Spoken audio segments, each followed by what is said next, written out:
జగిత్యాలలో మున్సిపల్ ఎన్నికల సందడి మొదలైంది. నామినేషన్ల దాఖలకు చివరి రోజు కావడంతో రాజకీయ పార్టీల్లో జోరు కనిపిస్తుంది. జగిత్యాల 48వ వార్డు బీజేపీ అభ్యర్థిగా కొండా అరుణ, లక్ష్మణ్ తమ యొక్క నామినేషన్లను దాఖలు చేశారు. దేశమంతా బీజేపీ వైపు చూస్తుందని, రాబోయేటువంటి ఎన్నికల్లో జగిత్యాల మున్సిపాలిటీ పైన కాషాయ జెండా ఎగురవేయడం ఖాయమని నేతలు ధీమా వ్యక్తం చేశారు.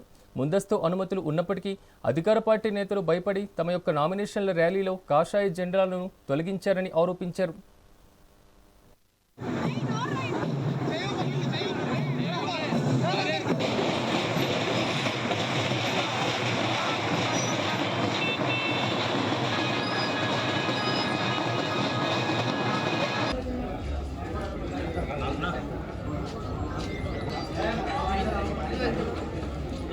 నలభై 48వ వార్డు నుంచి మా యొక్క భారతీయ జనతా పార్టీ నుంచి నామినేషన్ వేయడం జరిగింది.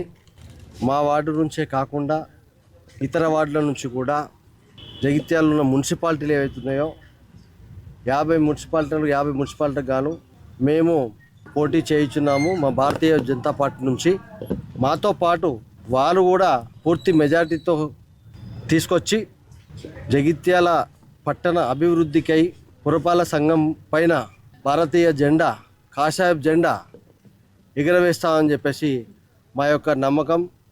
అలాగే జగిత్యాల ప్రజలు కూడా ఇప్పుడైతే ఏవైతే చూస్తున్నారో రకరకాల వింతలు విడ్డూరాలు, వీళ్ళ ఆఖరికి జెండాను కూడా తీసుకొచ్చి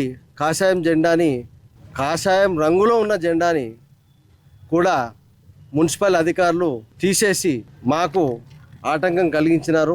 దీన్ని బట్టి ప్రజలు అర్థం చేసుకోవాలి కాషాయం జెండాను ఏ విధంగా తయారు చేస్తున్నారో. ప్రత్యర్థులు ఇది గమనించాల్సిన విషయము. ఎందుకంటే మేము గుర్తుల గురించి మాట్లాడలేదు, వేరే ఇతర విషయాల్లో మాట్లాడలేదు. కాషాయం జెండా అనేది ఒక దైవభక్తితో కూడుకున్నటువంటిది.